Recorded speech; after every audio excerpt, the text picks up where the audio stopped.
BKWS Deputy Chief Mangala माबायदि थासारि बर्थमान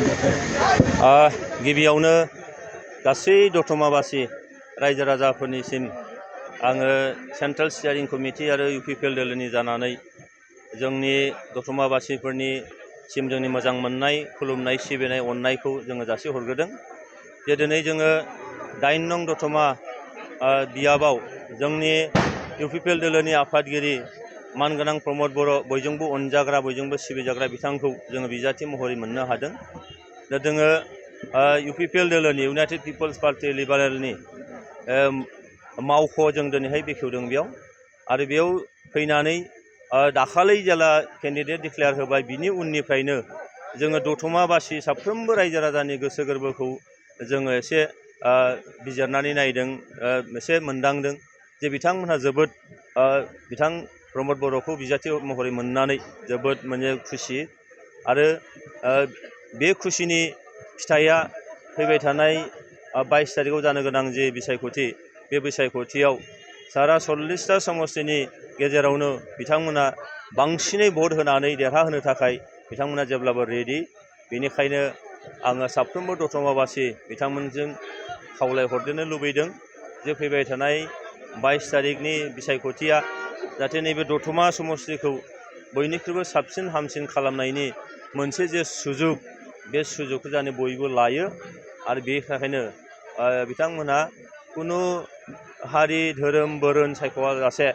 बयबो लैहोर लैहोरै फैनानै जाहाथे भट खालामो भट होयो बेखौनो आं खावलायदों। थारैनो बेहाय बेरेखा दोलोबो दं जेरै BJP आरो BPF माबायदि जुजिलायनाय जादों बिथांमोना जों दिनै जुदि मोजाङै बिजिरनानै नायोबा नुयो जे BJPआनो जा BPFआनो जा बिथांमोननि भटार सापर्टारफोरखौ जुदि नायो बे दोलोनिफ्राय बे दोलो बे मोननै दोलोजोंनो थांलाय फैलाय जाबाय थादों आरो भटआ गावोबा बे मोननै दोलोनि गेजेरावनो गावगोन। UPPL हिसाबै दिनैहाय प्रमद बर' बिथांखौ बेयाव बिजाथि मोननाय लोगो लोगोनो UPPLनि मददगिरिफोरनि अनगायैबो गुबुन गुबुन दोलोनि सुबुंफ्राबो बेयाव हारि बोरोन सायख'आ जासे धोरोम सायख'आ जासे दिनै भट होनो रेडि जानानै दं। बेनिखायनो BJPआनो थाथों बा BPFआनो थाथों दिनैहाय UPPL दोलोनि बिजाथिनि खाथियाव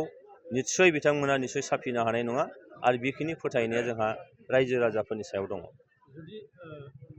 बिटिआरनि बारग' गाहायफोरनि बेहाय गेलेनाय रायजोफोरनि बेसेबांसो भट मोननो सानो? बेसेबांसो भट माने जोङो बेखौनो बुंदों जे जेसेबां 40टा समस्ति दङ बिनि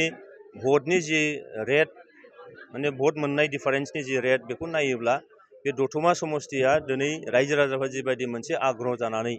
बिथांखौ दिनै बरायदों बे बरायनायनि फिथाइया निस्सय बेनो जागोन जे बयनिख्रुइबो बांसिन भट मोननानै डिफारेन्सआव बिथाङा निस्सय देरहागोन। दिलीप सुखिनि मोनसे बाथ्रा जे BJPनिफ्राय बेहाय बिजाथि होआ होनदोंमोन नाथाय दा बिजाथि होबाय आरो बड'फानि जायगायाव होआ होननाय बे बाथ्रा मा फोरमायो? पलिटिकेल पार्टियाव गोबां बाथ्राखौ हयथ' नायनांगौ थायो। बिथांमोना हयथ' उननि बाथ्राखौ नाहरदों बिजाथि होआब्ला हयथ' बिथांमोननि दोलोनि जिखिनि खुन्थिया बे खुन्थिया हयथ' इयुनावबो लोरिनायनि मोनसे हयथ' गिनायबो थागोन जायनि जाहोनावनो हयथ' बिथांमोना होनांदों जानोबो हागौ। खिन्थु जिखौखि होआथों मानो दिनै जोंहा UPPL हिसाबै जों मजबुत मोनसे अबस्थायाव दङ आरो दिनै रायजो राजाफोरनि जि मोनसे आग्रह बिथांखौ मोननानै बिजाथि हिसाबै मोननानै प्रमद बर'खौ मोननानै बेनो जोंखौ फैबाय थानाय 22 तारिख 26 तारिखनि जे भट साननाय बेयो जोंखौ जोबोद गोसो दुंखां होदों आरो बेयाव बयनिख्रुइबो बांसिन मोनसे डिफारेन्सआव जे